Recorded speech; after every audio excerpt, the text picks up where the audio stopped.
Good, happy Monday evening, everyone. I'm Riley King, and welcome to the Riley King Newscast, right here on the Riley King Network. We have a lot of news to get to this Monday evening, so let's begin. First, we're going to begin with your weather.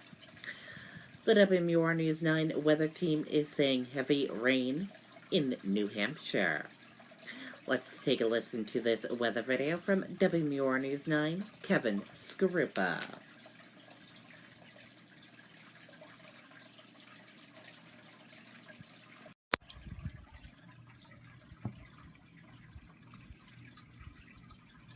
We're back celebrating the holidays.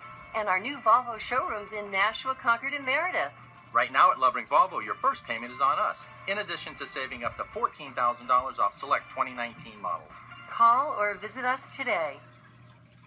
Rainfall has been making its way in this morning. It will likely be around as we go through the afternoon. You'll notice here on Futurecast, steadiest to the rainfall will be this afternoon and this evening. Overall, we could be looking at over an inch of rainfall before it really lessens early tomorrow morning. You can notice the temperatures slowly climb. It is either side of 40 in the North Country by early this evening, while we'll be in the 40s to maybe even near 50 in a couple of southern spots by late in the day. And the temperatures, if anything, hold steady or even climb by a couple of degrees overnight, with the rainfall winding down to just a couple of sporadic showers by morning. There will be some fog also due to the snowmelt that we'll have out there and a light southerly breeze reinforcing the moisture. Notice as we go through the day, temperatures remain mild and there isn't anything more than just a couple of stray showers here and there. But as the cooler air starts to make its way in later Tuesday night and first thing Wednesday morning, there could be a little bit of a stripe of light snow for southern parts of the state, which could total up to a few inches. That system entirely will pull away, and that will bring in the coldest of the air later Wednesday night, Thursday with highs only in the 20s, and Friday with partial sunshine and temperatures back into the 30s. By the time we get into the weekend, a similar system with milder air. Highs will be in the 40s Saturday, a good chance of rain, and then partly sunny skies for the day Sunday as we slip back behind that system as well. So we gradually climb from the upper 30s to upper 40s by later this afternoon. Temperatures hold steady tonight and warm by even a couple of more degrees with just a couple of showers around tomorrow. A little bit of light snow possible for southern parts of the state early on Wednesday morning, and then colder air comes back in for Thursday and Friday. Okay, and there you go on that weather forecast and weather video from meteorologist Kevin Scarupa. And now let's get to your news. First up, we begin with breaking news. House Democrats present evidence in impeachment hearing as Republicans offer rebuttal. And it started around 9 a.m. this morning, and it's still going on at the Capitol building in Washington, D.C. The House Judiciary Committee received a detailed summing up the impeachment case against President Donald Trump Monday as Democrats prepare formal charges against him. Trump and his allies lobbied fresh assaults on the proceedings, which they dismiss as a hoax and a shame. Democrat lawyers outlined the findings so far, saying Trump's push to have Ukraine investigate rival Joe Biden, while at the same time withholding U.S. military aid, ran counter to U.S. policy and benefited Russia as well as Trump himself. Republicans then offered their rebuttal, saying the evidence does not support the allegations and instead is riddled with presumptions and speculation. A committee vote is coming possibly as soon as this week on 2 or more articles of impeachment on charges of abuse of power, bribery, and obstruction against the Republican president. Trump quickly began tweeting anew against the witch hunt and advancing do-nothing Democrats. Judiciary Committee Chair Gerald Nadol was bumped as he opened the hearing, saying President Trump put himself before the country. The top Republican on the panel, Rep. Doug Collins, said Democrats are racing to jam impeachment through on a clock and a calendar ahead of the 2020 presidential election. The hearings set off a pivotal week as Democrats march toward a full House vote expected by Christmas. In drafting the articles of impeachment, Speaker Nancy Pelosi is facing legal and political challenge of balancing the views of her majority while hitting the constitutional bar of tension, bribery, or other high crimes and misdemeanors.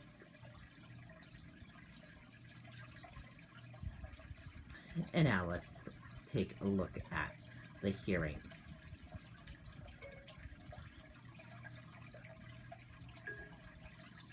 And our new Volvo showrooms in Nashua, Concord, and Merida. Right now at Lovering Volvo, your first payment is on us, in addition to saving up to $14,000 off select 2019 models. Call or visit us today. And 2018. Didn't President Trump release military aid for Ukraine without any complaints about corruption? That's correct. So, Mr. Goldman, the president was perfectly fine giving military aid to Ukraine in 2017 and 2018, but somehow not in 2019. So what changed? Joe Biden started running for president. Vice President Biden started running. So the sequence... And I would add, the Mueller report came out, which did not, even though it did not charge the president, it implicated the president and his campaign in welcoming the assistance from Russia and utilizing it. And the sequence... Okay, and if you want to watch more of that, we will have a link for you on the Riley King Network Facebook page after this broadcast.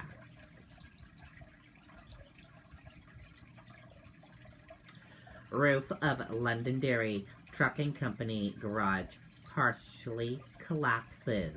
No one injured in partial roof collapse. Take a look at the photo right here. And this is a photo from the scene.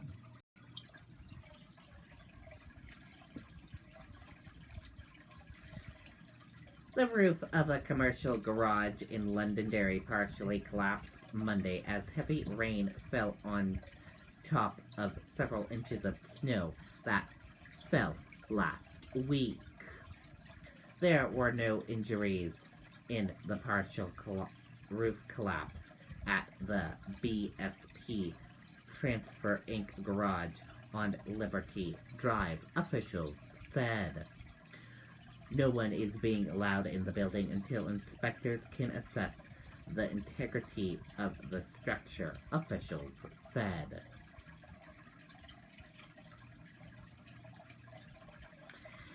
Senate passes bill to award World War II Army Unit Merrill's Margreaves with Congressional Gold Medal. Merrill became New Hampshire Highway Commissioner after retirement from military. The U.S. Senate has passed legislation to award the Congressional Gold Medal to an Army unit known as Merrill's Margreaves that fought Japanese forces during World War II.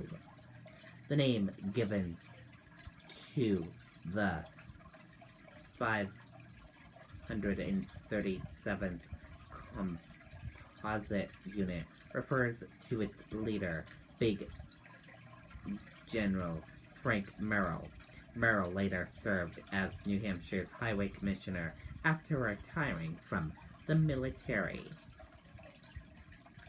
Merrill's Marjorie's Congressional Gold Medal Act recognizes the extraordinary service of nearly 3,000 U.S. Army Special Forces volunteers who drove a much larger Japanese force out of Mahamura, then called Bahuma, in World War II, said the office of New Hampshire Senator Jean Shaheen on Friday. The bipartisan legislation was introduced by Republican Georgia Senator Johnny Isonek and co-sponsored by 21 other senators, including Shaheen and Senator Maggie Hassan. After training in the Himalaya Mountains, the unit participated in 5 major battles and fought the Japanese army 32 times, Azarson had said. When the unit was relieved of its duty, just 130 original members were fit to fight, and only 2 had not been seriously injured or gruesomely ill throughout the campaign, Isonek officials said. Bravery and sacrifice of the soldiers who volunteered to be part of this elite group of warriors should be honored and remembered, Isonek had said. Pelham police increase in package theft. 2 weekend package thefts under investigation, police say. Let's take a listen to the video from WR News 9.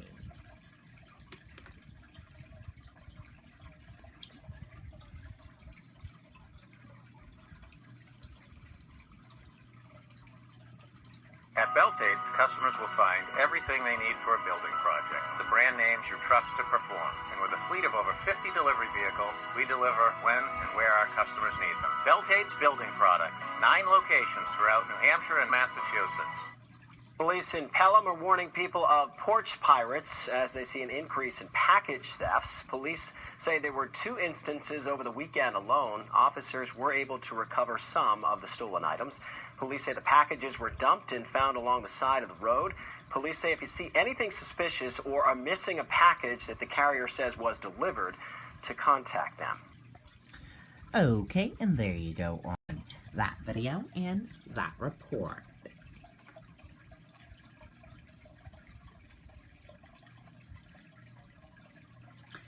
Thank you, New Hampshire.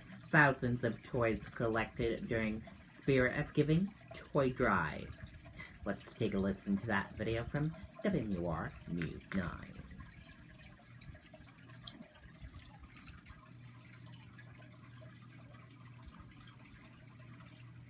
We're back celebrating the holidays.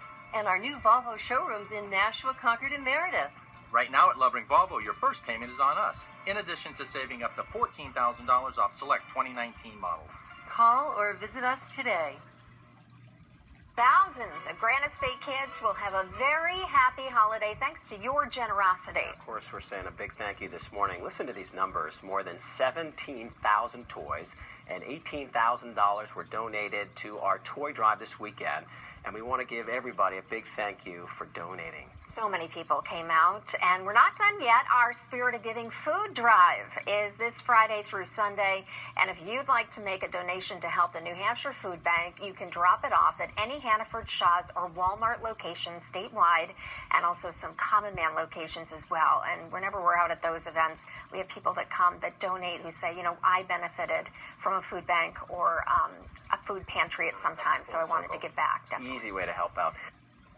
Okay, and there you go on that video and that report. So this coming Friday is the WR News 9 food drive. Pete Freight's whose battle with ALS-inspired Ice Bucket Challenge dies at 34. Let's take a listen to that video from WCVB Boston.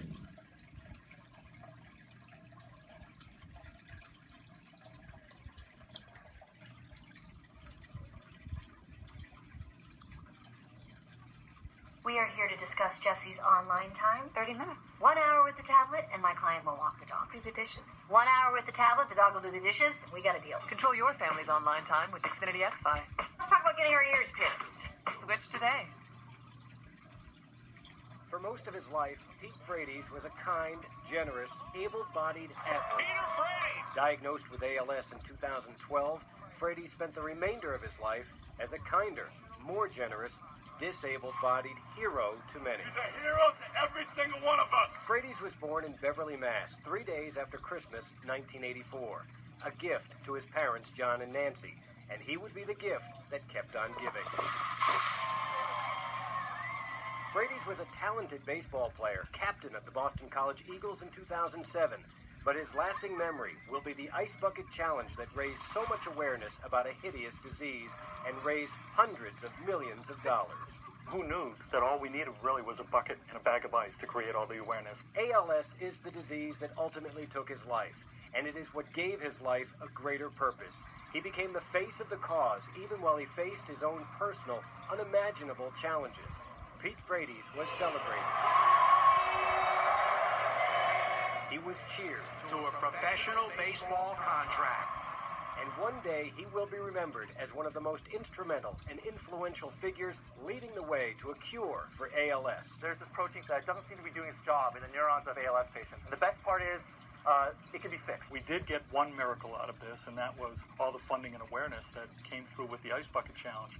And we just want one other miracle now, which is a cure. That cure will come too late for Peter Frates. He leaves behind his wife, Julie, his daughter, Lucy, and a loving family. And he leaves behind a lasting legacy of love and courage, effectiveness and purpose.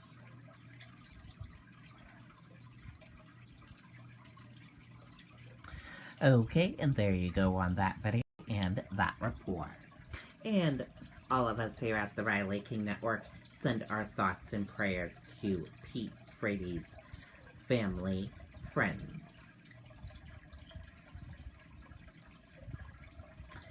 And now let's take a look at your U.S. stock market and see how your U.S. stock market closed for this Monday evening. And here's a look at that U.S. stock market for all of you for this Monday evening. Your Dow Jones Industrial Average closed in the red and went down. Your Nasdaq closed in the red and went down. S&P 500 closed in the red and went down. Gold closed in the green and went up. Oil closed in the red and went down. US 10-year closed in the red and went down. Euro/USD closed in the green and went up. And VIX closed in the green and went up.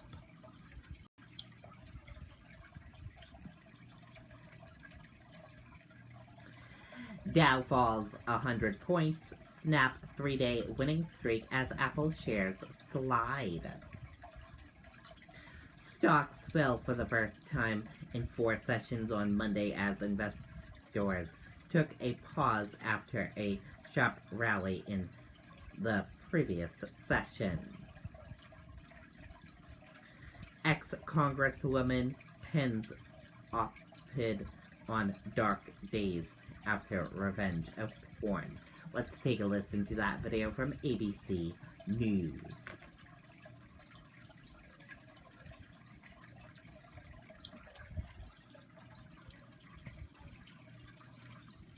That deeply personal op-ed from former Representative Katie Hill speaking out after her resignation from Congress amid an ethics probe. Hill says she was devastated when intimate photos of her were leaked online, saying she experienced some very dark days, but she's vowing not to give up. Lindsay Davis is here with more. Good morning, Lindsay. Deeply personal indeed. Good morning to you, Robin. The former Congresswoman going public with some extremely private thoughts and moments. She talks about the embarrassment and pain of reading cruel articles, comments, and texts about her, and not only wishing that she were dead, but she actually describes one night in vivid detail when she almost took her own life. This is the last speech. This morning, former California Representative Katie Hill breaking her silence, opening up about the ethics and revenge porn scandals that ended her career on Congress less than a year after it began, and the dark days that she says followed. We're going to see a transition. In a New York Times op-ed titled, "Katie Hill, It's Not Over After All," the one-time rising political star reveals she contemplated suicide after nude photos of her surfaced online, along with allegations she had an improper relationship with a congressional staffer, which she denies. The 32-year-old resigned in October. She says, "I knew it was the best decision for me, my family, my staff, my colleagues, my community, but that didn't make it any easier." I'm hurt. I'm angry. The path that I saw so clearly for myself is no longer there. 2 days later, she says she contemplated suicide, writing, "I just wanted it all to be over. Part of my brain was saying, stop it, this is stupid, you're not going to do it. But I felt like I was out of my body, like it was moving without me." But she says when she thought about her family and supporters, she paused. "I thought about the Girl Scouts whose troops I'd visited who told me they wanted to grow up to be like me. And I realized I couldn't do it. I have to keep going forward and be part of the fight to create the change that those young girls are counting on." Hill says the following day she wrote her final speech and then put on her red battle uniform and war paint to call out what she calls a double standard in Washington. I no longer want to be used as a bargaining chip. I'm leaving because I didn't want to be peddled by papers and blogs and websites, used by shameless operatives for the dirtiest gutter politics that I've ever seen. But while her future may seem uncertain, Hill now says, "I'm in the fight, and I'm glad it's not all over after all." We will rise, and we will make tomorrow better than today. Thank you, and I yield the balance of my time for now, but not forever. Before the scandal broke, Hill's political career was on an upswing, but she says her marriage was falling apart even well before her campaign for office. And she says that she believes that her husband was behind the nude photo leak. He has not commented publicly on this. Doesn't seem like we've heard the last from Hill yet. I don't think so. All right, Lindsay, thank you. Okay, and there you go on that video and that report. And that does it for this Monday evening edition of the Riley King Newscast, right here on the Riley King Network. I hope you all have a great rest of your Monday evening, and I'll see you back here tomorrow for another newscast. And I'll have a news report coming up in a little bit. Good night and bye, everyone.